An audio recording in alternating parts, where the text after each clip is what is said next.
días para todos y para todas. Quiero compartir con ustedes una experiencia que hemos tenido en los últimos 4 meses y que hemos enmarcado precisamente para, digamos, apoyar el desarrollo de este importante evento. Básicamente quiero compartir una reflexión muy en el orden fenomenológico del papel que tiene el acompañamiento psicosocial en la superación de la violencia intrafamiliar.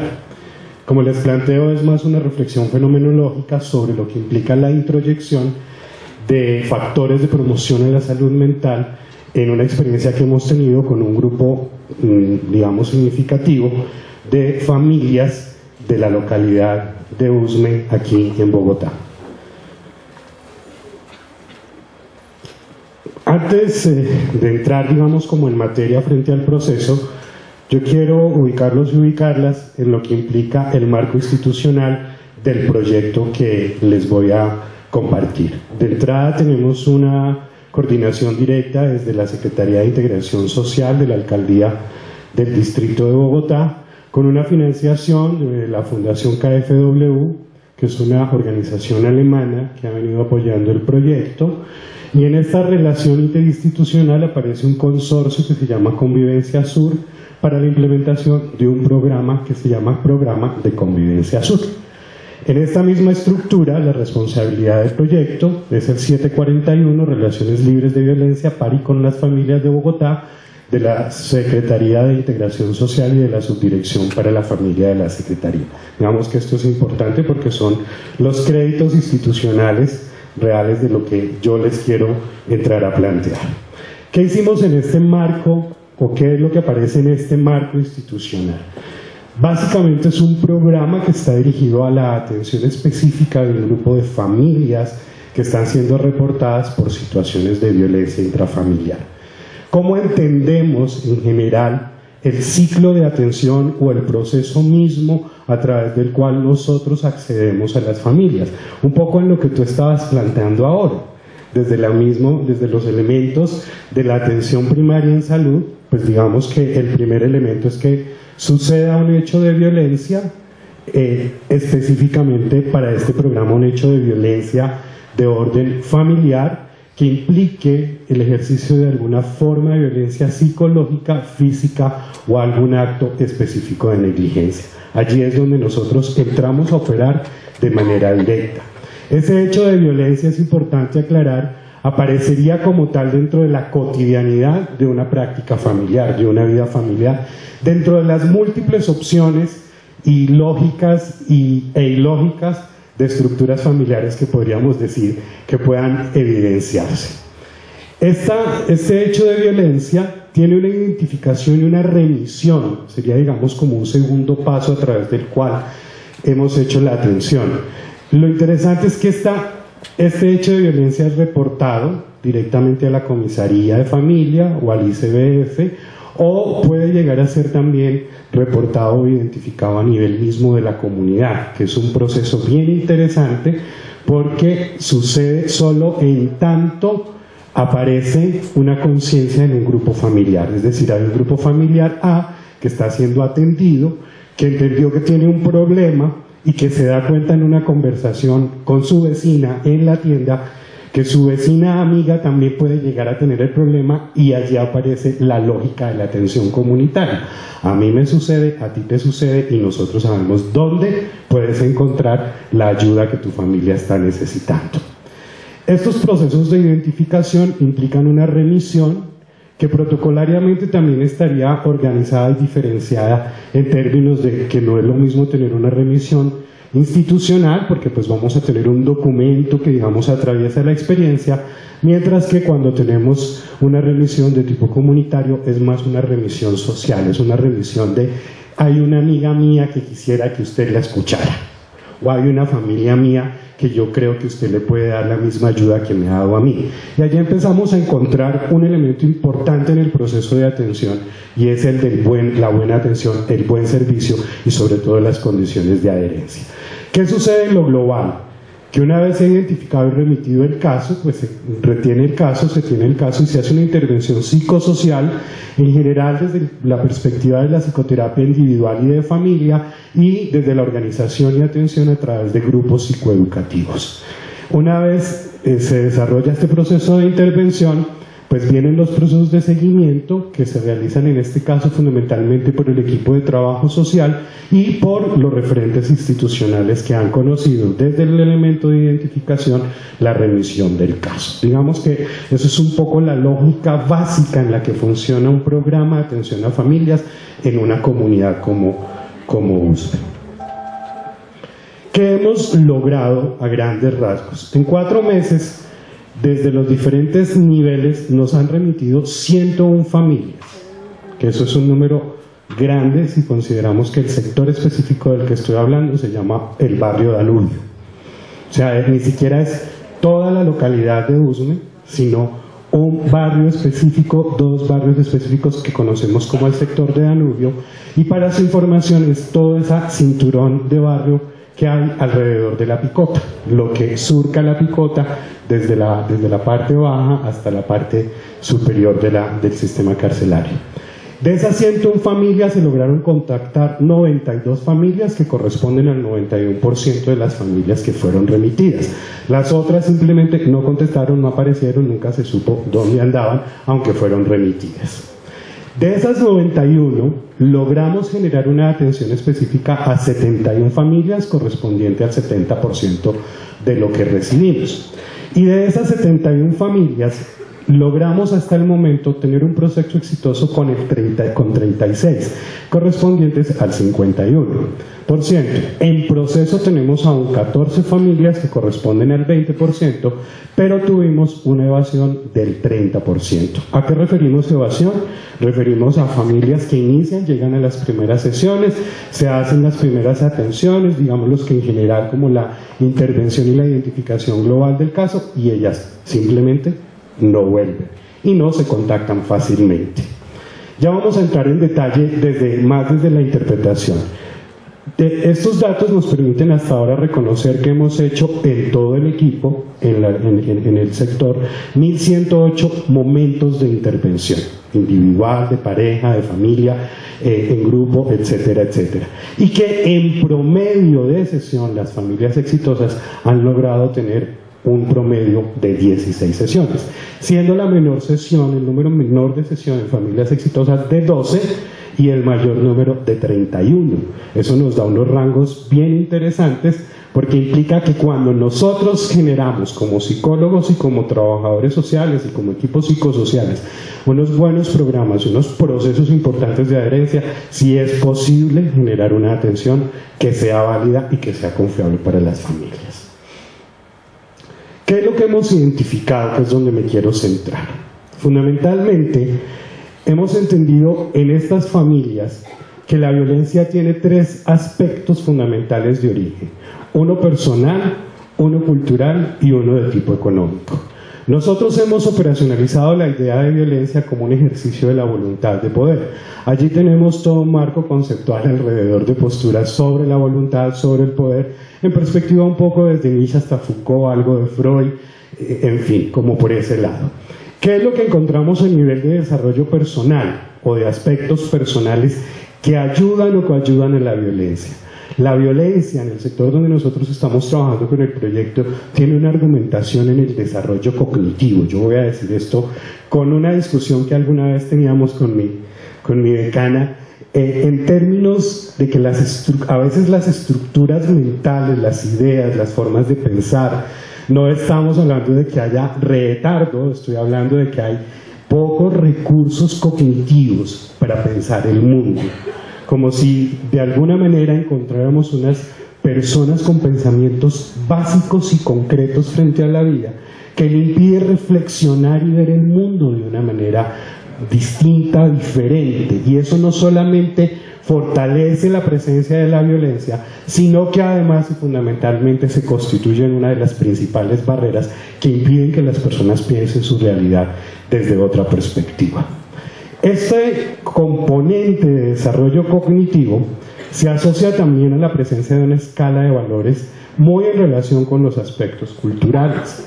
Hay ciertas prácticas, ciertos imaginarios, cierto tipo de culturas y de valores que en escala son prioridad y que de alguna manera constituyen factores relacionados con la violencia, dependencias económicas, soy mujer y entonces no puedo, ¿sí?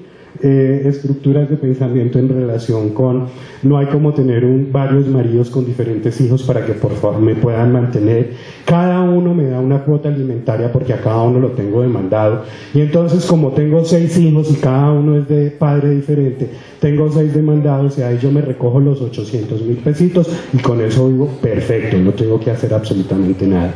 Entonces son unas escalas particulares de valores que además reflejan unos, llamémosle un poco, unos límites del proyecto de vida.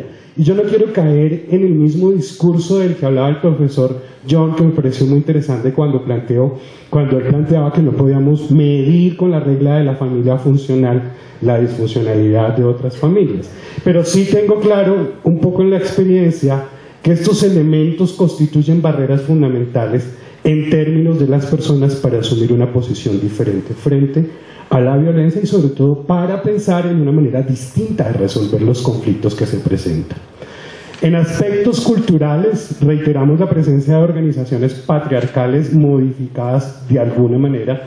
No estamos hablando necesariamente de la estructura patriarcal tradicional, judeocristiana, monógama y heterosexual, pero sí hay una especie como de combinación entre una pretensión de prácticas de familia moderna fundamentada en una concepción de familia tradicional.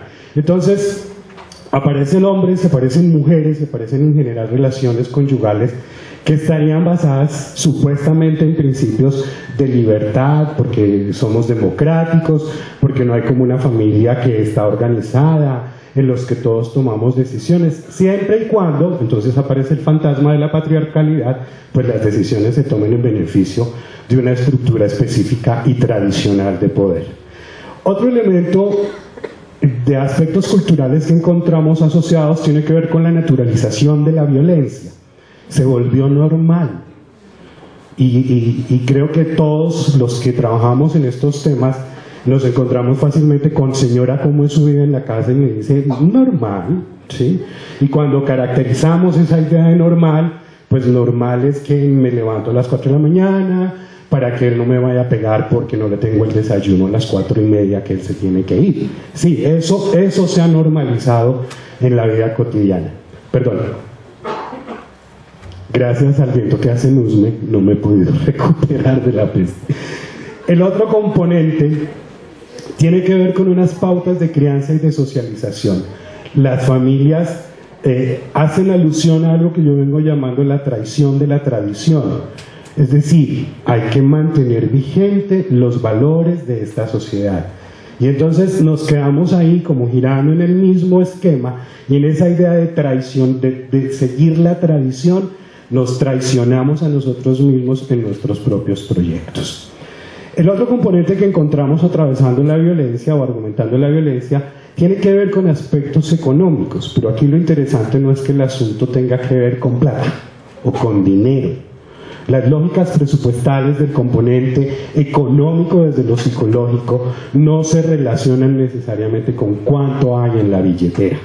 Se relaciona fundamentalmente con una connotación propia al tema de pobreza, una idea, una cognición, un valor sobre lo que significan los recursos, no el dinero, sino los recursos. Y un elemento de mayor peso es el tema del déficit en el modelo ocupacional. Estamos inscritos en unos modelos ocupacionales de trapero, ¿sí? Y entonces yo no sé hacer nada. Yo no puedo hacer nada, yo no tengo ninguna formación, no sé cómo resolverlo o simplemente no me interesa porque el dinero lo puedo conseguir de otra manera. Cuando juntamos esos aspectos en general económicos, culturales y personales es cuando empezamos a ver que definitivamente la violencia es un ejercicio de una actividad de poder en relación con un subordinado.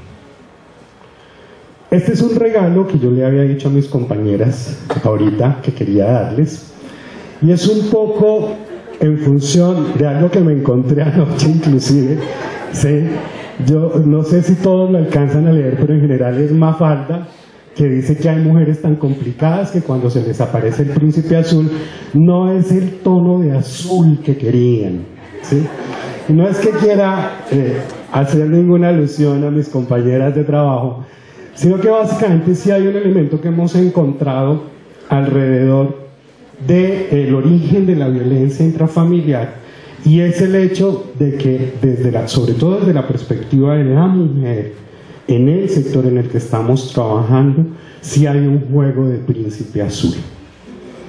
Que día hablábamos en el equipo allá en Danubio sobre cómo se construyen las relaciones de pareja. Yo llegaba más o menos a la siguiente conclusión: hay alguien que sube, un tipo que sube por la calle y una chica que baja por la calle, y los dos se encuentran porque los andenes son muy estrechos, con un letrero que dice se arrienda pieza, ¿sí? Y se miran y dicen, ole, sí, nos sale barato.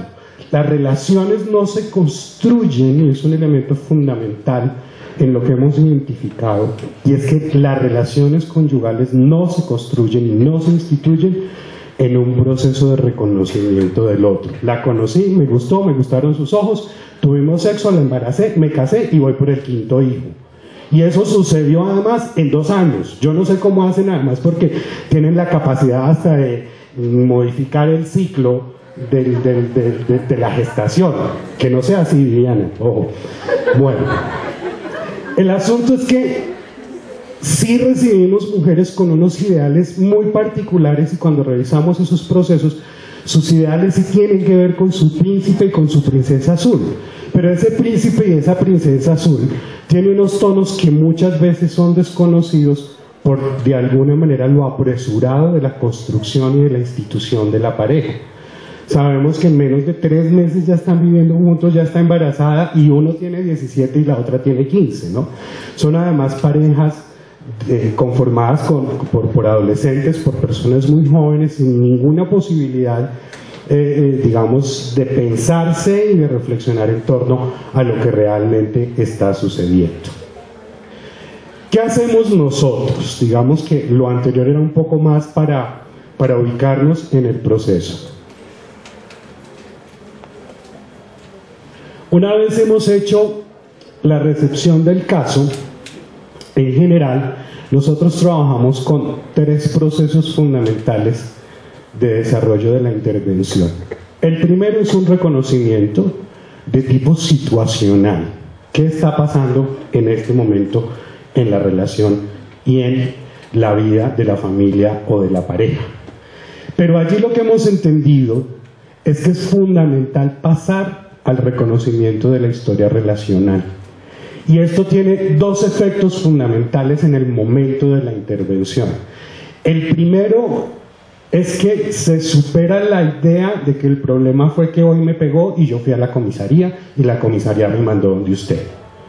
Entonces, de alguna manera lo que identificamos es que la familia tiene con una percepción momentánea y sesgada al presente. Hoy me pegó, hoy lo demandé, hoy estoy donde usted. Y el problema es ese. Cuando nosotros trabajamos más allá de la situación y entramos en la historia relacional, es cuando encontramos que efectivamente hoy le pegó porque ayer, porque antier, en tanto tras antier, en tanto hace 2 o 3 años el uno subía, el otro bajaba y en una puerta decía se arrienda. Y desde allí empezamos a trabajar en el reconocimiento que la situación actual es el producto de un entramado de relaciones históricas que los hace simplemente de manera progresiva entrar en momentos específicos de violencia y creer que en otros momentos todo está normal. Desde allí, desde este reconocimiento, lo que nosotros esperamos es que hemos entendido como importante es que exista un nivel de comprensión, específicamente en estos 3 elementos: la separación de la dicotomía víctima y victimario.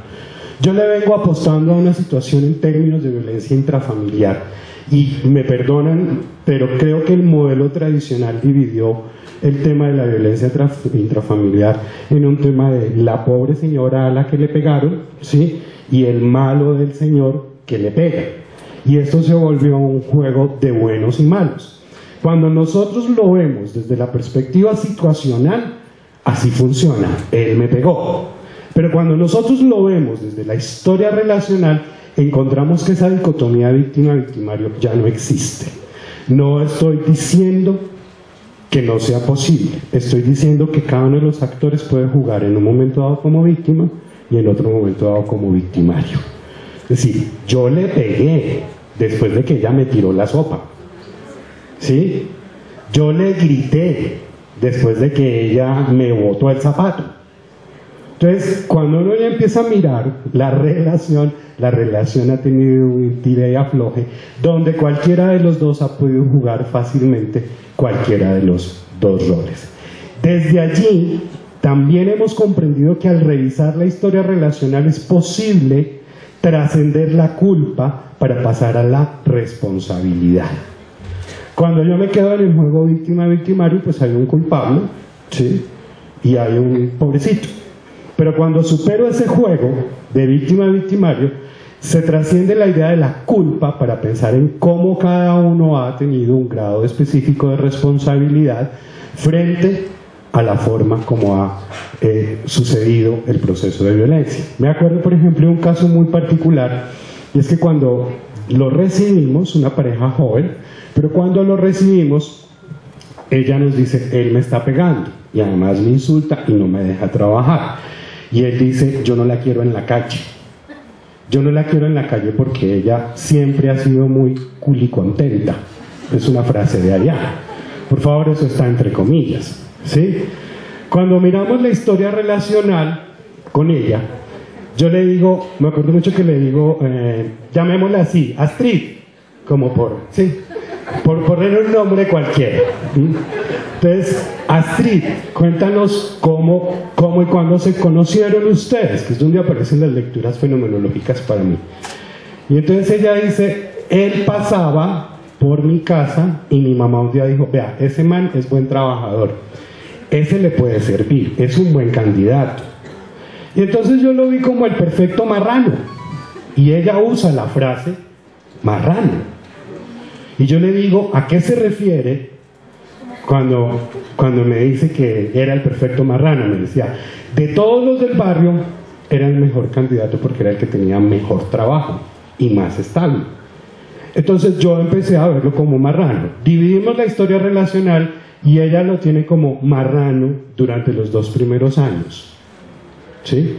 A los 2 años, cuando él la saca a vivir, se la lleva porque en la casa ya no era posible seguir viviendo para la muchacha. Ella dice, yo empecé como a quererlo, ¿sí? Y al 4.º año, cuando ya la violencia está más exacerbada, dice, yo alguna vez lo quise, pero ya no lo quiero tanto.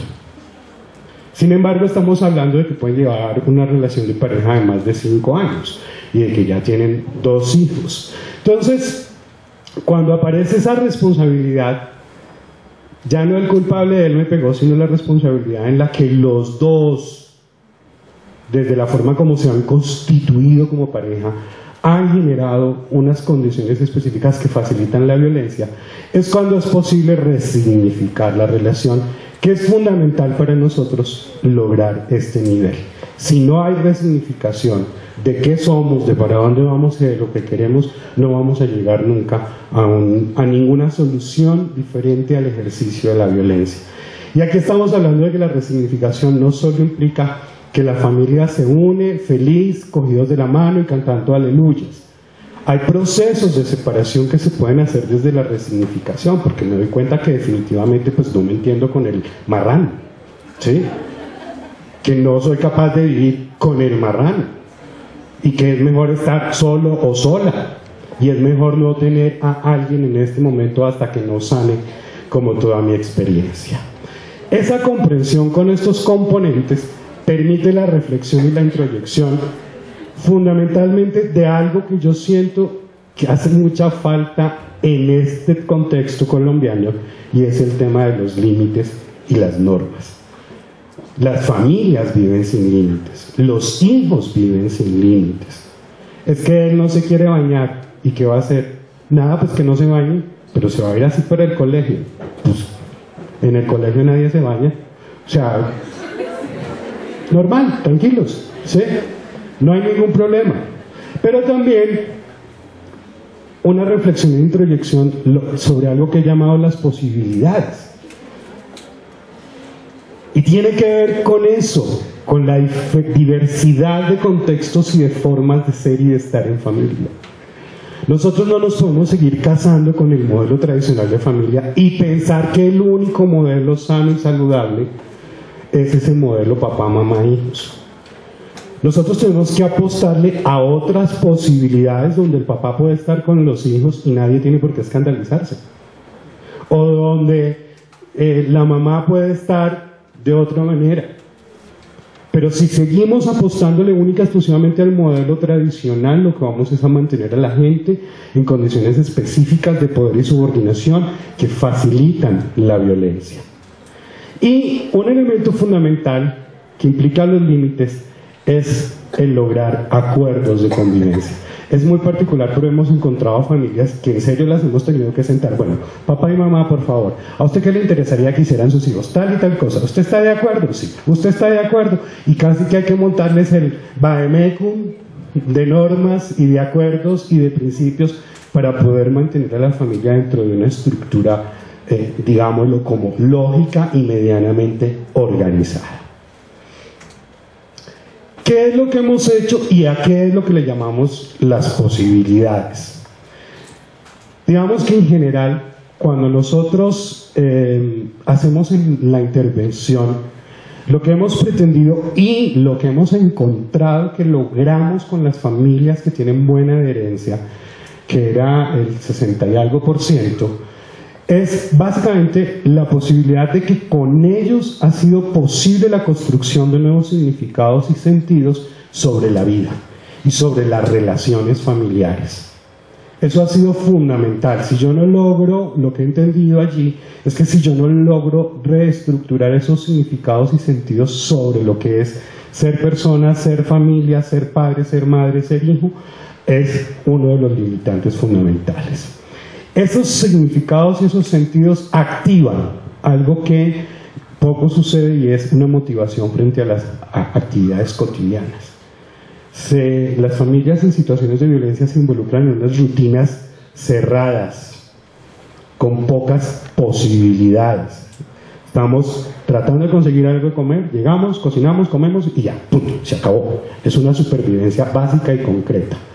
Esta posibilidad de tener una motivación frente a otras actividades cotidianas implica, por ejemplo, el ingreso de algunas mujeres, de nuestras mujeres usuarias, a actividades de tipo laboral en muchas ocasiones, la participación de los menores en acciones específicas para el bienestar de la casa, entre otras acciones, y la posibilidad de compartir espacios lúdicos recreativos distintos. Hay una limitancia perceptual desde lo económico: si no tengo un peso no puedo ir al parque. Hemos trabajado porque la gente diga, mire, no importa, entonces empaque la guapanela, se la toma ya, pero salga, ¿sí? Vayan al parque, lleve a los niños el domingo. Otro elemento importante al que le apostamos y que nos refleja que ha habido desarrollo integral en las familias atendidas es el replanteamiento de situaciones críticas y el reconocimiento de recursos para abordar. Y aquí lo fundamental a lo que le venimos apostando es a la idea no de que no exista el conflicto, sino de que las familias empiecen a ver el conflicto como una oportunidad también, sino en términos que las familias puedan, a partir de la identificación clara del conflicto, entrar a tomar decisiones distintas al uso de la violencia. Porque nosotros no estamos pretendiendo organizar familias que no tengan problemas, sino generar en las familias una reflexión y una acción diferente a la violencia al momento de enfrentar los problemas que su situación les genera. Y el otro componente aquí tiene que ver con el fortalecimiento de lazos afectivos y relaciones familiares más positivas. ¿A qué se refiere esto? Fundamentalmente al hecho que en el momento en que la familia entra en un proceso de resignificación, se da cuenta que en medio del caos, la violencia, el grito y el madrazo, en el fondo hay dolor, hay rabia, y detrás de la rabia hay un afecto que no se ha podido conectar. Cuando, como pelando una fruta, uno va quitando cada una de esas cascaritas, lo que en el fondo va a encontrar cuando hace buena atención es que hay un profundo afecto. Yo la amo, pero no me la resisto, ¿sí? Entonces hay que quitarle el me la resisto para que se vuelva, ¿para qué? Póngale pues cuidado, para que se vuelva mucho más efectivo esa posibilidad de vínculo como tal. El otro componente tiene que ver cambios en patrones de comunicación, donde tenemos que ponerle límites al uso del lenguaje grosero y vulgar en muchas condiciones. Miren, va desde no solamente el madrazo. Cuando uno recibe a estas familias, es que este chino, ¿ya? Y el acento del este, y el uso del famoso chino, ya vienen cargados de violencia, y a veces estamos tan acostumbrados a que esas palabras esta, córrase, quítese, ¿sí? Son como tan naturales que pues no los pensamos, ¿sí? Y le hemos hecho el ejercicio de preguntarle al niño, ¿qué sientes cuando tu mamá te dice y el niño le dice a uno, me siento como una cosa, ¿sí? Ojo, porque allí hay un elemento fundamental que transformar. Hemos logrado también un trabajo sobre los patrones de relación para el cuidado y la protección. Creo que en el fondo, más allá del golpe y del daño moral, hay un componente de negligencia en los padres frente a los hijos, que es una violencia mucho más acallada y que pocas veces atendemos y revisamos. El otro componente que ha hecho parte de nuestro trabajo es el de desarrollo de habilidades para la expresión de sentimientos, emociones y afectos. Tiene que ver mucho con el tema de la fruta que estamos pelando, y en la medida en que quitamos la rabia, la ira, la historia, la aclaramos, pues la gente puede comunicarse mucho mejor. Y por lo tanto, desde allí logramos una identificación y una utilización de mejores herramientas para la solución de conflicto. Era un poco lo que les planteaba ahora. No corre. Se murió. Pues sí, obvio, si le estoy dando donde no es. Bien, como sé que no me quedan sino 5 minutos, voy a hablar de las barreras en general, de los 3 componentes que hemos identificado constituyen los 3 engranajes principales que impiden que una familia que está siendo acompañada psicosocialmente pueda resolver su situación. Y el primero de ellos, yo lo he llamado una rápida sensación de luna de miel. Esto es maravilloso, a mí me encanta, tanto que cuando me di cuenta de que eso sucedía, empecé a decirles en la primera entrevista, les va a pasar esto, tengan cuidado. ¿Qué sucede? Que estas familias vienen y empiezan a encontrar una tensión, ¿sí? Y entonces, en la segunda o tercera sesión, dicen, no, sí, él me ha hecho daño, pero yo lo quiero. Entonces ya resolvimos. Y entramos en una luna de miel espectacular, que en promedio puede estar durando entre 1 mes y mes y medio. Que sí, reconocemos, o sea, en esa primera parte, reconocemos, sí, yo le he pegado, yo he sido malo, yo no llevo para el mercado, a veces bebo, que el problema de consumo tiene mucha relación también allí. Y, ay, sí, y yo no le tengo la comida como a él le gusta, y he sido una mala mujer, y no sé qué, y no sé qué. Entonces ya, nos perdonamos muchos piquitos y entramos en el amor profundo. Pero lo llamamos una falsa luna de miel en la misma medida en que la conciencia de la problemática es una conciencia que queda allí superficial, y en que no logran entrar en la historia relacional y en la resignificación, y por lo tanto se quedan con una sensación falsa de que lograron el bienestar o la tranquilidad.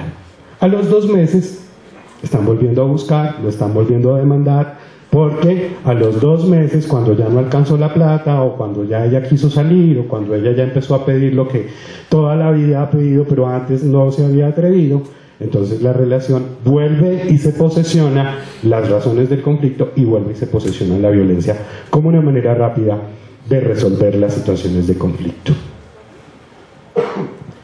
El otro componente fundamental tiene que ver con la influencia de la familia extensa. Hemos encontrado de manera muy común, de alguna manera las familias viven en inquilinatos, entonces en una misma casa de 4 pisos, hay alrededor de unas 10 habitaciones, en cada habitación vive una familia, pero la familia que vive en la habitación de enseguida es mi prima, y la del frente es mi mamá con el nuevo compañero, y abajo vive mi papá con su nueva esposa, ¿sí?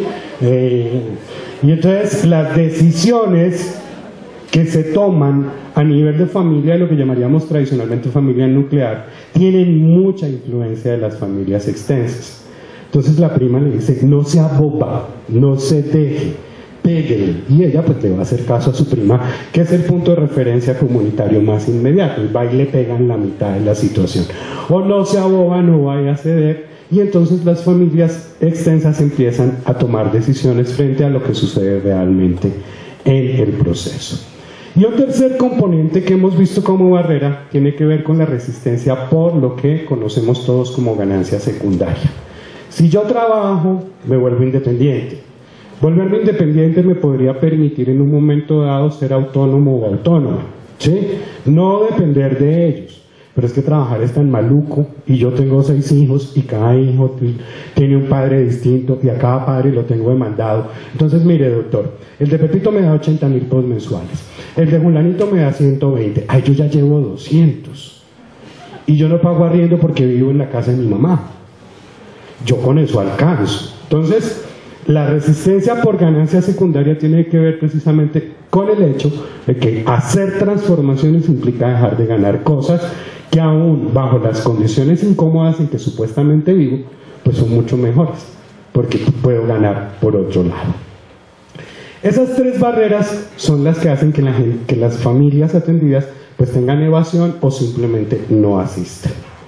Y un poco para finalizar, para que Viviana no vaya a estresarse, pues les traje este pequeño regalo. Está Mafalda, buen día nena, está el jefe de familia, y Mafalda claramente le dice, en esta familia no hay jefe, somos una cooperativa, y cierra la puerta. Muchas gracias.